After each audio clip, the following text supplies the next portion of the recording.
Në vetëm pak ditë numërohen pafund rastet të aksidenteve rrugore, të cilat kanë pasur edhe pasojë fatale, fatkeqësisht. Dhe kjo nuk do të thotë që po humbasim vetëm rregullat, por njëkohësisht po humbasim jetët ditë pas dite. Aksidentet janë kthyer në lajm të përditshëm, shpejtësia, manovrat gabuara, mos respektimi i ligjit dhe në fund janë këto pasojat rënda të cilat secili po i paguan. Ndërkohë, për të parandaluar ose për të reduktuar të gjitha këto pasoja, Policia Rrugore ka shtuar masa duke përdorur teknologji moderne për monitorim dhe ndëshkim në kohë reale dhe pyetja që shtrohet në këtë rast është a mjafton kontrolli apo problemi është më i thellë tek kultura kur jemi në timon. Do të flas më gjërësisht me ekspertin e sigurisë rrugore, zotin Islam Shqipini, që e përshëndes. Zoti Shqipini, mirëmëngjes. Mirëmëngjes, përshëndetje. Ka pasur në fakt gjatë kohëve të fundit një rritje të ndjeshme të aksidenteve. Sipas jush, cilat janë shkaqet? Aksidente patjetër ka pasur në çdo kohë, por duket sikur gjatë këtyre 2 javëve të fundit paktën ka pasur aq shumë sa që arrim të humbasim edhe numrimin në një pikë. Po, kjo është e vërtetë, unë kem patur një bilanc jo pozitiv këtë muaj, kem patur viktima dhe sidomos ajo që ka bërë më të ndjeshëm opinionin publik, ka qenë rasti i fundit me 2 fëmijë në Durrës, ku një drejtues mjeti jo në një moshë diku madhore, se zakonisht përqen aksident moshat nga 24 deri në 35 vjeç sipas instatit. Po këtu kishim të bënim me një drejtues mjeti të papërgjeshëm dhe gjithashtu një drejtues mjeti i cili qarkullonte mbi normat e lejuara të shpejtësisë në qendër të banuar dhe kishte përdorur edhe pije alkolike. Pra kjo rëndote dhe ajo që bën më të rëndë për opinionin publik dhe për pasojat që ishin të rënda, ishte që fëmijët ishin në trotuar, nuk ishin në pjesë rrugës. Patjetër, është një rast shumë i rëndë, zoti Shqipini, por besoj nuk është rasti i vetëm, ne kemi çdo ditë sjellje të papërgjeshme në rrugë, kemi çdo ditë manovra të gabuara, kemi çdo ditë drejtues mjeti që kthehen në burim aksidenti për pjesën tjetër. Mendoni që është më shumë problemi tek infrastruktura, tek kontrolli, tek ligji apo tek vetë sjellja e drejtuesve të mjeteve? Po faktorët që dikojnë në aksident automobilistike janë komplekse, nuk është se dikon për shembull vetëm policia rrugore ose vetëm infrastruktura ose vetëm ana profesionale. Këto janë të ndërlidhura, shpesh herë kemi drejtues mjetësh dhe sipas statistikave kemi 80.4% për shkelje të rregullat të qarkullimit rrugor nga ana e drejtuesve të mjeteve, kemi 13.7% për shkelje të rregullat të qarkullimit rrugor nga ana e këmbësorëve dhe 5.9% për forca madhore dhe të meta teknike. Por ajo që bie në sy, përqindjen më të lartë e kanë drejtuesve mjetë të cilët nuk zbatojnë rregullat e qarkullimit rrugor. Në përgjithësi, infrastruktura ka patur një përmirësim të dukshëm, megjithatë duhet bëhet një auditim i rrjetit rrugor për të përcaktuar dhe për të rregulluar për sa i përket tabelat dhe shenjave rrugore, gjithashtu dhe për barierat metalike dhe delinatorët të cilët tregojnë drejtimin e lëvizjeve gjatë drejtimit të automjetit. Pra janë të ndërlidhura. Gjithashtu kemi dhe drejtues mjetë të cilët nuk kanë aftësitë e duhura profesionale. Shpesh herë këto tek drejtues të rinj, të cilët bëjnë pengesë dhe krijojnë një trafik të rënduar, sidomos gjatë parakalimit ose gjatë parkimit të mjeteve, të cilët me vështirësi parkojnë mjetin, ose bën tabela për shembull mbrapa autoveturës, shofer e re ose shofer i ri. Gjë që tregon që ai akoma nuk ka fituar aftësitë e duhura profesionale. Ndërkohë, do doja patjetër të ndaleshim tek një nga ndryshimet e fundit që ka të bëjë me monitorimin me teknologji të shkeljeve rrugore pa ndalimet të shpeshta në rrugët nacionale. Mendoni që kjo do të jetë një strategji efektive? Pa ishi projekti filluar para 2-3 vjetë nga ishtë drejtori përgjithshëm i transporte, Problemi është se kjo është në projekt, nuk është se është realizuar në segmentet rrugor, sidomos segmentet rrugor Tiranë, Elbasan, Peqin, Rogozhin, Lush, deri në Vlorë dhe Fier. Gjithashtu dhe segmentet rrugor janë projekte, do krijohet salla e kontrollit të trafikut, do krijohet diku te Drejtoria e Përgjithshme e Transporteve, dhe përmjet të sale do monitorohen segmentet rrugore, jo vetëm për shkeljet rregulla e qarkullimit rrugor, por edhe për veprat të ndryshme penale. Do monitorohet segmenti rrugor Tiranë-Rinas dhe gjithashtu dhe Tiranë-Durrës-Kavaj. Ende kjo nuk është vënë aplikuar, nuk është se është krijuar infrastruktura në këtyre segmentet rrugor, se kërkojnë infrastrukturë të saktuar për montimin e kamerave dhe radarëve, me qëllim që këto kamera dhe radarët të ketë një lidhje direkte me sallën e kontrollit trafikut. Aktualisht policia rrugore punon me radar dhe me dron, por nuk është problemi këtu, është problemi dhe i pajisjeve në gjendjes së logjistikës i kanë punojëse policisë rrugore, të cilët nuk janë plotësisht pajisur, se çdo patrull të ketë radar, të ketë dron, me qëllim që të monitorohen segmentet rrugor. Me gjithë urdhrin e cili ishte një urdhër që i drejtorit të përgjithshëm të policisë, i cili u mirëprit nga përdoruese mjeteve dhe nga shumica e njohëse të legjislacionit rrugor, por problemi është e nevojshme që përsëri të monitorohen segmentet rrugore nga policia rrugore, për arsye se kemi disa lloj kundravallje, për shembull siç ishte rasti i fundit për shembull me pija alkolike. Pija alkolike nuk mund të monitorohet me dron ose me radar. A i trëmbën realisht drejtuesit e mjeteve në ndëshkimeve sot, zotë Shqipini?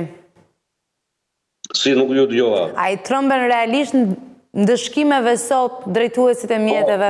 Në rastin e kjo është e vërtet kjo ndikon të drejtuesit e mjeteve, se në rastin e për shembull nuk kemi patrullat të policisë rrugore, se edhe vendet e Bashkimit Evropian vërtet nuk ka prezencë të shtuar të policisë rrugore, por ata i monitorojnë nëpërmjet këtyre mjeteve teknologjike, siç përmendëm më lart, me radar dhe me dron, me radar, dhe kanë sallat e tyre dhe nuk është e nevojshme për shembull qëndrimi i policisë në rrugë. Kurse tek ne është edhe i nevojshëm, për arsye se ne nuk e kemi ende këtë teknologji dhe temperamenti dhe edukata rrugore, nuk mund të krahasohet për shembull një edukata rrugore dhe temperamenti i një edukata rrugore, njohja e legjislacionit rrugor me një drejtues mjeti të vendit të Bashkimit Evropian. Tu lë shumë për dëshiruar edukata rrugore dhe prezenca e policisë është ende domosdoshme për të qëndruar në rrugë. E drejt, duke gjykuar nga çfarë kemi parë, nga rastet që kemi parë. Zotë Shqipini, unë ju falenderoj. Duke referuar aksidenteve, se ne shumica e aksidenteve e kemi aksidente një papërgjithshmëri e të kaluar, e të skajshme, kemi drejtues me një kategori të caktuar, se shumica e drejtuesve të mjeteve i zbatojnë dhe janë të rregull për sa i përket legjislacionit rrugor. Por kemi kategori, sidomos të rinjish, të cilët ecin në mënyrë maramëndse, qarkullojnë me shpejtësi të theksuar, bëjnë parakalime të gabuara,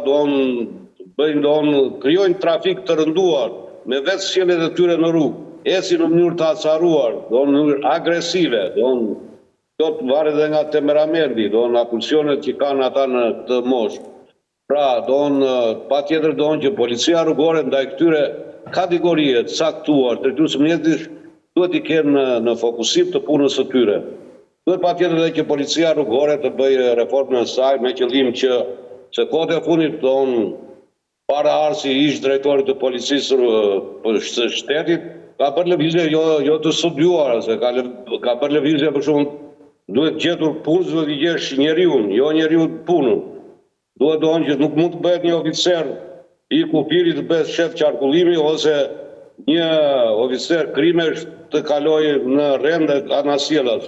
Duhet të shikuar që edhe policia rrugore, e cila është pasqyra e policisë shtetit, për arsye se prezantimin e parë tuaj emigrantë dhe gjithë e bëjmë me policinë rrugore.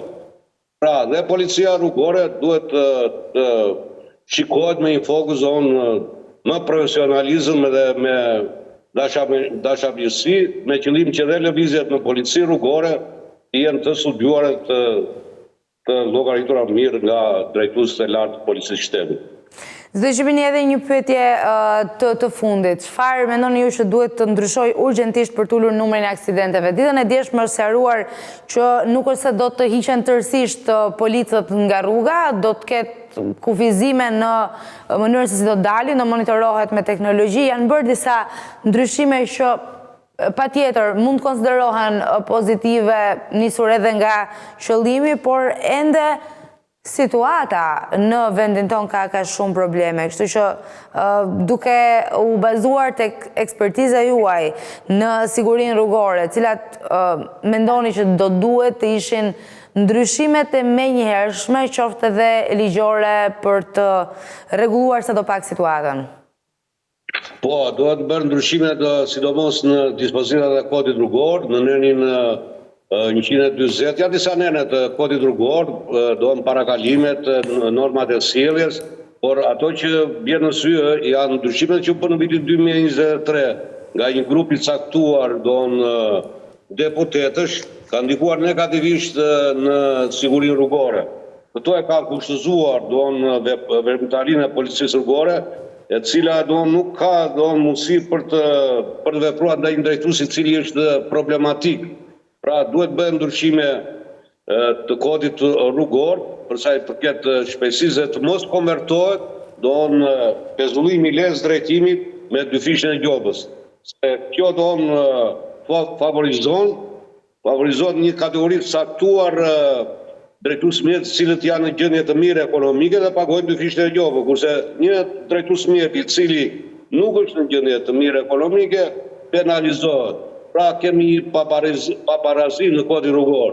Kjo duhet të rregulluar me qëllim që edhe policia rrugore të ketë mundësi për të vepruar ndaj kësaj kategorie drejtuesmjetëve. Gjithashtu, duke parë situatën aktuale vitet e të fundit, kemi drejtuesmjet të cilët shpeshherë dohen kanë përdorimin e pijeve alkoolike. Dohen nisur nga vendet e huaja, sidomos Gjermani, Francë, Hollandë, ku është një test i quhet testi MPU, është test i detyrueshëm psikologjik, kur kemi një drejtuesmjet i cili bën sjellje të dhunshme në rrugë, është shkel sistematik i rregullat të qarkullimit në trafik, përdor alkool ose drogë, ka pasur aksidente të rënda nga pagujdesia, duhet patjetër që ky drejtuesmjet të ekzaminohet në ana mjekësore dhe psikologjike, pra të jep një test i përshtatshmërisë mendore dhe emocionale dhe inteligjente të drejtuesit mjetit. Pra duhet që në kodin rrugor të vendoset ky lloj testi. Në jargonin popullor quhet testi idiotit. Pra jeni, po themi në rastin e parë për heqje të patentës në momenti që kemi shkelje të rënda dhe jo për, po themi, pagesat me gjobë të cilat mund të ta kompensojnë disi. Po aktualisht kemi masa administrative që merren nga policisë dhe mos parkime dhe gabuara ose për shpejtësi. Shpejtësi kemi masë administrative në qoftë se kalon mbi 30 km në orë, atë aplikohet masa administrative nga 1 deri në 3 muaj pezullim të lezë drejtimit, dhe gjithashtu kemi dhe masa administrative me gjobë.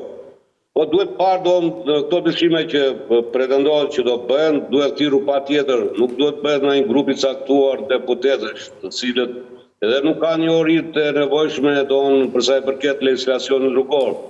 Grupet e interesit, duhet specialistë të policisë rrugore, shefat e qarkullimit, shefat e seksionit në drejtorinë e policisë rrugore, duhet patjetër specialistë të drejtorisë së përgjithshme të transportit, inxhinierat të autoritetit rrugor, gjithashtu patjetër duhet dhe ekspert të autoteknik të policisë rrugore që kanë punuar në policinë rrugore me qëllimin që të jepë mendime të vlefshme për sa i përket ndryshimeve të cilat janë të domosdoshme për të realizuar në kodin rrugor dhe në kodin penal.